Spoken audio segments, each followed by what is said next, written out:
안녕하세요. 오늘 뉴스레터의 주요 내용은 다음과 같습니다. 1. 인천공항 드디어 완성된다. 2. 키시다는 쇠약한 정신. 3. 미국이 한국에게 등을 돌리고 있다.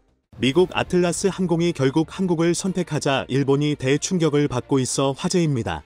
기시다 정부가 해당 항공사 시설 유치에 안간힘을 썼지만 아틀라스 항공이 직영정비센터를 인천국제공항에 세우기로 했기 때문입니다. 국내 항공기 정비업체 샤프테크닉스-K와 합작법인을 설립해 추진하고 있는 상태입니다. 인천공항 측은 내용의 투자 유치 협약을 15일 공개했습니다. 이에 따라 대형 항공기 4대를 동시에 정비할 수 있는 1호 정비시설이 2026년 가동될 예정입니다. 2030년쯤 2호 시설도 계획되어 있는데 두 곳이 완성되면 대형기 8기를 동시에 정비할 수 있습니다. 이에 따라 단계적으로 1,800명의 일자리가 신규로 창출되며 국내 정비 업체는 향후 50년간 100억 달러를 벌어들일 것이란 분석입니다. 아들라디오스타 항공은 지금까지 홍콩, 싱가포르, 대만 등의 정비를 맡겨왔는데 앞으로는 인천공항 내 직영 정비소에 100% 일감을 몰아주려 하고 있습니다. 최근 코로나 봉쇄 정책 등 차이나 리스크로 인해 중국을 떠난 외국 자본이 인천공항을 대안으로 선택한 것입니다. 그동안 아들라디오스타 항공은 정비를 위해 자사 엔지니어를 홍콩에 보내면 코로나 봉쇄 정책으로 3주간 격리되기 일쑤였다며 불만을 드러내왔습니다. 며칠이면 끝날 수리 내용이 한 달을 넘기는 경우가 허다했다고 합니다. 그런데 한국은 외국 항공사 엔지니어에게 격리를 면제해줬고 하루 이틀이면 정비가 된다는 인식을 심어줬습니다. 아들라디오스타 항공 내부 정비 평가에서 샤프테크닉스-K가 1등을 하는 등 한국 업체에 대한 정비 만족도가 높았던 점도 선택받은 이유입니다. 해당 정비사는 T-웨이 항공 등의 정비를 맡으며 이미 기술이 검증돼 있습니다.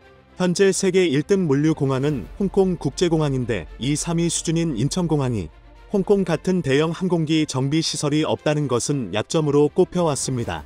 총통에선 화물기가 짐을 내린 뒤 밤샘 정비를 받고 다음날 새 짐을 실어 바로 출발하는 운송 장비 원스톱 처리할 수 있었던 것입니다. 그러다 보니 항공사 입장에선 홍콩 공항에 화물터미널을 추가로 만들어 물동량을 늘릴 수밖에 없었습니다. 그런데 이제는 인천공항도 운송 장비 원스톱 처리가 가능해지게 된 것입니다. 실제 아틀라스 항공은 인천공항에 있는 기존 전용 화물터미널 2개를 합친 것보다 더 큰 규모의 세 번째 터미널을 만들 계획까지 밝히고 있습니다. 인천공항은 글로벌 네트워크에서 우리에게 중요한 공항이라는 설명했습니다. 즉 정비 인프라도 놀랍지만 물류 거점으로 손색이 없다는 것입니다. 아들라디오스타는 세계 항공사 가운데 가장 많은 108대의 화물기를 운용하고 있습니다. 전 세계 124개국, 430여 개 공항을 연결하며 사업을 하는 중입니다. 외신들도 해당 항공사의 한국 진출 소식을 대서특필하며 놀라움을 표현하고 있습니다. 그런데 한국으로 오겠다는 기업은 이뿐만이 아닙니다. 내년 상반기에는 이스라엘 IAI와도 정비시설 건설을 위한 실시 협약을 체결할 계획입니다. IAI 대표는 인천공항은 세계 최고 수준의 입지 여건을 갖추고 있으며 한국 엔지니어의 실력이 뛰어나 최종지로 선정했다 라고 밝히기도 했습니다. 중국, 인도, 일본 등 타국 후보지와 면밀히 검토한 끝에 인천공항으로 최종 낙점했다고 덧붙였죠. 해당 회사가 선택한 기업 또한 샤프테크닉스-K입니다. 2011년에 설립된 회사로 사원수 219명의 고용노동부 강소기업으로 선정되기도 했습니다. 현재 인천국제공항에 있는 4개의 정비고는 아시아나항공, 대한항공, 샤프테크닉스-K가 대부분 자가 정비 형태로 운영하고 있습니다. 외국 기업이 한국을 선택할 수밖에 없는 것은 놀라운 기술력을 보유하고 있기 때문입니다. 최근 대한항공이 놀라운 정비 장면을 선보여 일본을 대충 격에 빠뜨린 적이 있습니다. 4대의 드론으로 항공기를 검사하는 기술을 세계 최초로 선보인 것입니다. 최대 20m 높이에서 맨눈으로 확인해야 하는 현재의 정비 형태를 완전히 바꾼 것으로 안전사고의 위험을 없애는 동시에 정확하고 빠르게 정비를 할 수 있습니다. 기존 10시간이나 걸리던 동체 검사 시간을 약 4시간으로 줄일 수 있었던 것입니다. 특히 드론에 장착된 고성능 카메라는 1mm 크기까지 식별할 수 있어 맨눈으로 확인이 어려운 미세한 손상까지 탐지할 수 있는 것으로 나타났습니다. 이를 본 일본인은 시간 단축과 정밀도를 향상할 수 있다면 엄청난 것이다. 불행히도 일본은 기술이나 아이디어도 점점 멀어지는 느낌이 든다. 일본 항공사도 드론을 활용해야 한다. 이렇게 부러움을 나타내기도 했습니다. 인천공항 또한 방역 규제 완화에 따라 재도약을 진행하고 있습니다. 올해 항공기 운항은 약 18만 7천 회로 전년 대비 42%나 늘어났고 여객은 약 1,709만 명을 달성해 전년 대비 434%나 늘어난 상황입니다. 2019년에 비해서는 약 24% 수준에 머물러 있지만 내년에 4,700만 명대로 회복돼 빠르게 정상화가 진행될 예정입니다. 인천국제공항공사의 올해 영업이익은 5,300억 원대 적자를 기록했지만 전년 9,300억 원 적자에선 크게 개선돼 있습니다. 그리고 내년에는 790억 원 흑자로 전망되고 있는 상태입니다. 화물 운송량 또한 지난해 333만 톤을 처리해 홍콩 국제공항 499만 톤에 이어 세계 2위로 도약하기도 했습니다. 현재 인천공항에 취항한 26개 화물 항공사는 45개국 116개 도시를 오가고 있습니다. 반도체와 OLED, 모바일 등 항공화물에 적합한 수출품이 넘쳐나는 것도 이들을 끌어들인 이유입니다. 첨단 산업이 초토화됐고 불화수소 등 위험한 물질이 대다수인 일본과는 상황이 다른 것입니다. 인위적 구조조정을 하지 않고 공항 생태계를 지켜낸 것도 빠른 회복을 가능하게 하고 있습니다.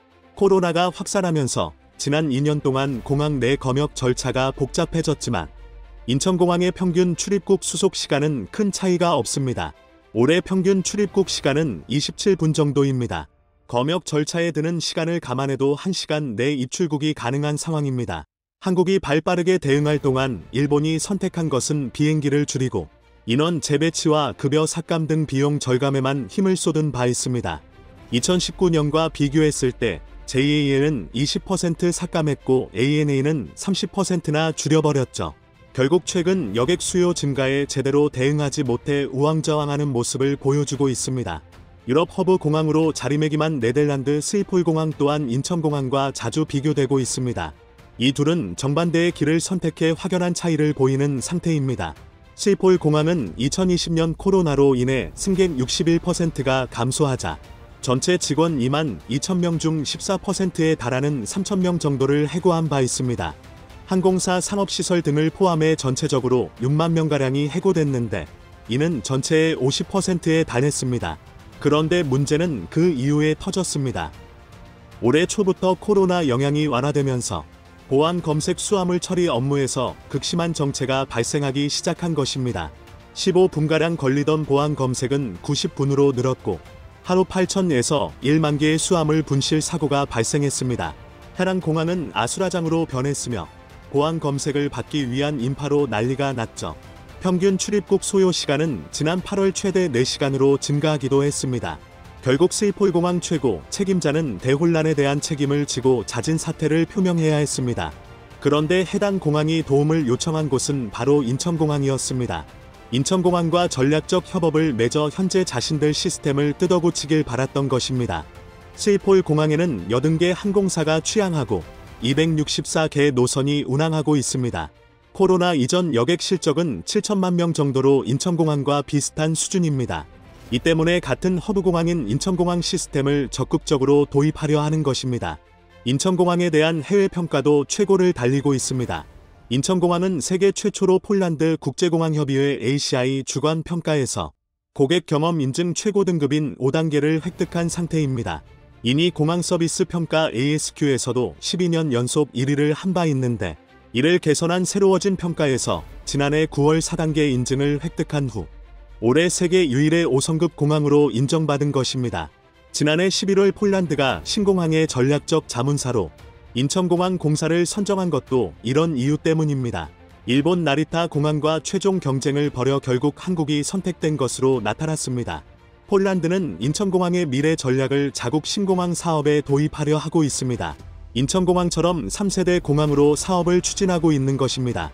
3세대는 첨단 기업을 유치하고 스스로 수요를 창출할 수 있어야 합니다.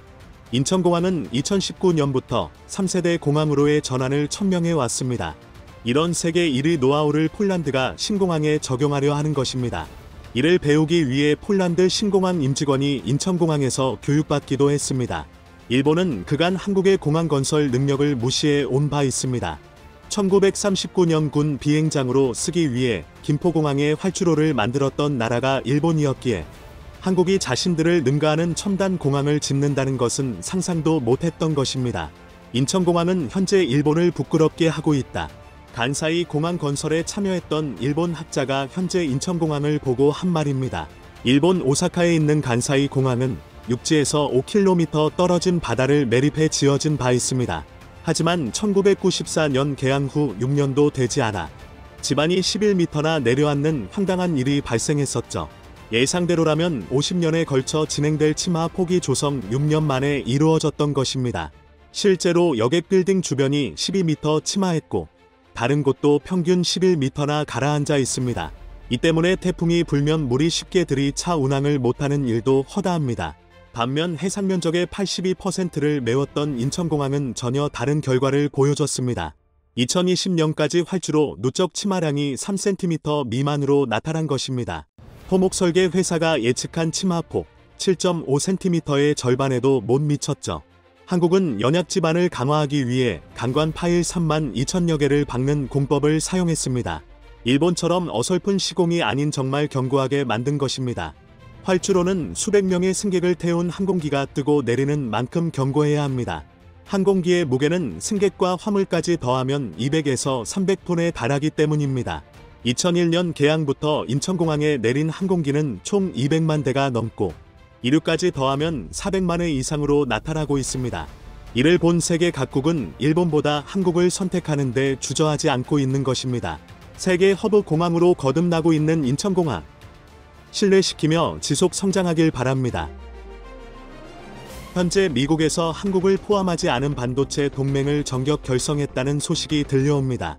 미국은 앞서 중국을 견제하기 위해 반도체 과학법을 실행했고 이를 적극적으로 추진하는 국면인데 여기에 더해서 일본과 네덜란드와 함께 반도체 동맹을 전격 결성해 본격적인 견제에 들어간다는 것입니다. 지금까지 미국은 칩4 동맹을 결성해 한국, 대만, 일본과 함께 4개국이 중국 반도체를 견제하자고 했습니다. 그런데 한국과 대만은 반도체 매출 절반 이상이 나오다 보니 무조건 칩4를 할 수는 없는 노릇이었는데요. 실제 미국의 반도체 과학법 발표 이후에 한국과 대만의 거센 반발로 실제 적용은 1년이 늦춰진 상황이기도 하죠. 하지만 미국과 일본은 이를 지속해서 추진했고 지금까지 애매하던 네덜란드를 포섭한 거로 보입니다. 이미 한국에서 대만 7조 원짜리 반도체 공장을 미국으로 낚아챈 것으로 악명이 높은 미 상무부 진화 너문도 장관은 지난주 일본의 야스토시 경산상과 회담을 가졌습니다. 미국, 일본이 중심이 되어서 반도체 동맹을 적극적으로 추진하며 네덜란드까지 포함한 것입니다. 일본은 내심 쾌재를 부른 게 분명한데 이러한 과정이 한국에 치명타를 입힐 수 있기 때문입니다. 지금까지 한국 반도체에 치명상을 입히기 위해 반도체 수출 규제는 물론이고 그 다음 해에는 선진 5개국 중심 수출 규제 연합 구상을 앞장서서 제시하기도 했습니다. 하지만 일이 잘 안되다가 미국이 반도체 과학법을 내세우자 적극적으로 부추기는 세력으로 등장한 것인데 그야말로 네덜란드 합류는 미국과 일본의 천군만마를 얻은 상황과도 비슷하기 때문입니다. 네덜란드는 세계 최고 반도체 장비업체인 ASML을 보유하고 독보적인 기술을 확보한 업체입니다. 본래 일본이야 반도체 제조에서 일부 낸드 플래시를 빼고는 거의 별 볼 일이 없었지만 네덜란드는 극자외선 노광장비 EUV를 독점하고 중국에도 납품을 활발하게 진행해 왔기 때문에 이러한 네덜란드의 중국 제재가 진행되면 그야말로 중국은 급소를 맞게 되는 것입니다. 또한 네덜란드 합류는 한국과 대만에 있어서 적지 않은 압박으로 다가올 것으로 보이는데 네덜란드가 더 이상 중국 라인에 있는 반도체 회사의 장비를 납품하지 않게 되면 한국, 대만은 직격탄입니다. 일각에서는 중국 반도체가 망하면 한국에 좋은 게 아니냐는 의견도 제기하고 있는 상황인데요. 그러나 업계에서는 중국 내의 라인에 네덜란드 장비가 들어오더라도 기술 유출은 불가능하며 한국 입장에서는 반도체 완제품을 중국에 판매할 뿐인데 이는 명백히 한국, 대만 죽이기가 될 수 있다는 겁니다. 또한 일부 관계자들은 결국 한국과 대만이 파는 물량을 미국이 가져가겠다는 의도라고도 해석하고 있습니다. 미국은 현재 미국 업체는 물론이고 한국과 대만 업체까지 모두 미국으로 불러서 공장을 짓게 하고 있습니다. 그렇게 많은 물량을 찍어서 결국에는 중국으로 수출하는 모양새를 만들겠다는 것이기도 합니다. 중국 반도체가 자급하는 것이 매우 어려워지면 한국의 반사이에 이올 수 있다고 생각하기 쉽지만 역으로 한국은 기존의 중국 라인을 활용하지 못하며 미국만 수출 물량이 늘어날 수 있다는 것입니다. 또한 미국 군사연구소는 대만 전쟁 시에 대만 TSMC 반도체 연구원을 모조리 미국으로 데려가겠다고 했습니다. 그렇다면 반도체 기술을 미국이 다 흡수하게 되는데 이는 대만은 물론 한국도 놀란 사실입니다. 그런데 여기서 끝나지 않고 금주 들어온 로이터 통신의 속보에 따르면 IRA도 문제라는 것입니다. 로이터 통신은 한국 등 IRA 보조금을 받아야 하는 나라들의 숨통이 끊길 수 있다는 속보를 타진했습니다. 이것이 왜 금주의 속보로 나왔냐면 한국이 한 가지 사활을 걸고 준비한 게 있기 때문에 있대요. 미국은 현대차 등의 보조금을 제외해버리는 IRA 법안을 발동하고 한국은 뒤통수를 맞았는데 이 때문에 미국의 위 맥의원 등 다수의 조지아주 의원들이 수정 법안을 의회에 발의한 상황이고 그들은 한국이 보조금을 받을 수 있도록 법안을 통과시키겠다며 안심하라는 취지로 말했습니다. 그러나 미 연방에너지위원장인 조 맨친 상원은 상업용 전기차 등 세액공제 제외를 재무부에 요청했습니다. 이게 무슨 말이냐면 현재 한국의 현대와 기아차는 리스용으로 나가는 상업용 차의 보조금을 협상 중입니다. 전기차 상당수가 리스로 판매되기 때문에 이것이 협상 통과되면 한국은 보조금을 받게 됩니다. 그러나 민주당 상원에서 이를 제동을 걸고 나섰으며 결국 IRA가 나랑에 빠져버렸다는 것입니다. 이니 민주당은 GM, 포드 등 미국의 자동차 업체의 강력한 로비를 받는 것으로 알려져 있는데 로이터 통신에 따르면 한국이 IRA 무력화 방안에 나서자 심기가 거슬려 적극 상원이 나섰다는 것입니다. 제 아무리 조지아주 등 하원에서 관련 법안을 발의해봤자 상원이 이런 식이면 곤란한 상황입니다. 이번 선거에서 민주당 상원은 공화당과 거의 비등하기에 해당 법안이 통과될 가능성은 희박합니다. 물론 IRA를 적극적으로 밀어준 바이든의 민주당이기에 이러한 주장을 하고 나선 것은 매우 놀랄 일도 아닙니다만 한국 입장에서는 이렇게 되면 2024에서 25년까지 빠르게 전기차 공장을 만들 수밖에 없죠. 하지만 그 사이에 대다수의 고객은 테슬라, GM 등 미국 전기차의 선호도가 맞춰져 있을 것이다. 후발주자들이 따라가기엔 미국 전기차 시장이 매우 버거워질 수 있다는 것도 큰 손해입니다. 상황이 이러자 한국에서는 미국의 관련 부서의 차관급 인사들이 방문해 항의하고는 있지만 미국에서는 이번 회기에서는 힘들다면서 난색을 보이는 것으로 보입니다. 분명 미국 스스로 잘못하고 있는 것을 인식하고는 있지만 고칠 생각이 전혀 없다는 것입니다. 백악관 수석 안보 보좌관인 제이크 설리번은 현재 IRA 수정 법안 처리가 어렵다 라면서 한국의 입장은 이해는 하지만 이것을 처리할 분위기는 아니라는 원론적 이야기를 되풀이합니다. 그런데 이러한 미국의 명백한 횡포를 주변국들은 그저 보고만 있지 않을 것이란 전망도 나오는데요. 또한 한국에서는 초대형 발표를 이어가면서 미국의 상황에 맞서는 모습이 나오고 있습니다. 우선 유럽연합에서는 지난달 바이든 대통령과 고위급 경제 회담을 가졌습니다. 이 자리에서 미국의 IRA의 문제점을 지적하자 바이든 대통령은 맞다, 수정이 필요하다고 했습니다. 미국 대통령 스스로가 문제를 인식하고 있으며 미안하다는 취지의 발언을 한 것으로 보입니다. 그러나 미국에서는 여전히 상원에서 전혀 이 문제를 고치기는커녕 추후 개정도 안 할 움직임을 보이며 한국에서는 또 혹시 유럽만 IRA의 이득을 보게 하려는 게 아니냐는 취지의 질문을 미국에 했습니다만 미국에서는 한국만 손해보게 하는 일은 없다 나 했는데 이는 유럽이나 한국 모두 IRA 계속 적용하겠다는 얘기입니다. IRA 횡포가 동맹자들에게 전가되면서 아무래도 2025년까지 그대로 갈 가능성이 커진 것입니다. 여기에 한국은 원점까지 미국의 발목을 잡히며 단독 수출이 매우 어려워진 상황에 도달했습니다. 사실상 한국의 주요 산업들에 대해서 미국이 이제 자신들이 이득을 가져가겠다고 나선 것이죠. 결국 유럽에서는 이렇게 된 이상 유럽 내의 클러스터를 조성하고 독자적 움직임을 보일 방침입니다. 유럽연합에서도 미국이 이렇게 나오는 이상 유럽판 IRA를 만들자는 얘기도 나오고 있습니다. 그러나 한 가지 다행인 것은 한국은 유럽 곳곳에 배터리 거점을 만들어 생산을 확대하고 있으며 중국 회사들이 미국 IRA 때문에 대거 유럽으로 거점을 옮기고는 있지만 여전히 미국 때문에 중국 배터리를 쓰는 수요가 줄어들 것으로 한국 회사들이 반사 이익을 볼 것으로 나타납니다. 따라서 한국 회사들은 현재 미국에만 너무 매이지 말고 유럽으로 대폭 확장도 예상되는 국면입니다. 벤츠 같은 경우 중국 입김이 세기 때문에 CATL 등 대거 중국 배터리를 채용할 것으로도 보입니다. 자칫 미국에만 투자를 대폭 증가하다가 유럽 시장을 놓칠 수 있기 때문에 한국의 중요한 국면이기도 하죠. 또한 유럽에서는 430억 달러인 약 60조 원이 투입되는 유럽 반도체 법을 신설하고 그 대상을 삼성전자나 하이닉스와 같은 기업체들을 고려하고 있는 것으로 보입니다. 블룸버그도 TSMC는 유럽 투자를 포기했고 삼성이 될 가능성이 있다고도 보도했습니다. 프랑크 발터 독일 대통령은 한국 삼성전자 라인에 방문하여 직접 둘러본 상황이며 스페인 산체스 총리 역시 한국 삼성반도체 라인을 스페인에 짓게 해달라고 요청하고 있습니다.